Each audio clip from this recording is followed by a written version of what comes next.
નમસ્કાર, મારું નામ ડૉક્ટર અનુપ અમીન છે. હું મોટેરાથી આવું છું. હું પોતે એક એલોપેથિક ડૉક્ટર છું, છતાં પણ એલોપેથીની સાથે સાથે આયુર્વેદમાં ઘણો વિશ્વાસ રાખું છું.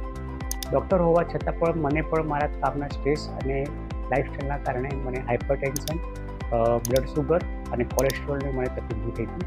તો મેં એલોપેથિક દવા ચાલુ રાખી હતી. સાથે સાથે હું વિરેન્દ્રભાઈના ત્યાંથી હું લગભગ 3-4 વર્ષથી આયુર્વેદિક દવા પણ હું ચાલુ રાખું છું. તો 3-4 વર્ષમાં મને એટલો ફરક લાગ્યો છે કે મારું બીપી, શુગર અને કોલેસ્ટ્રોલ ઘણું કંટ્રોલમાં છે અને એવું કહીએ કે ઇમ્પ્રુવમેન્ટમાં કન્ડિશન ઇમ્પ્રુવમેન્ટ બી થવા લાગી છે. એટલે સૌથી મોટો ફાયદો તે રહ્યો છે કે આટલા વર્ષથી બીપી, શુગર અને કોલેસ્ટ્રોલ હોવા છતાં હું એવરી યર હું મારો ફૂલ બોડી ચેકઅપ કરાવું છું. તો મારા એક પણ ઓર્ગનમાં ક્યાંય પણ મને કંઈ કોમ્પ્લિકેશન કે મને ઓર્ગન ડેમેજ જોવા નથી મળ્યું. મારા બધા જ રિપોર્ટ સારા આવેલા છે. તો હું દરેકને એ સજેસ્ટ કરું છું કે આપ એલોપેથી સાથે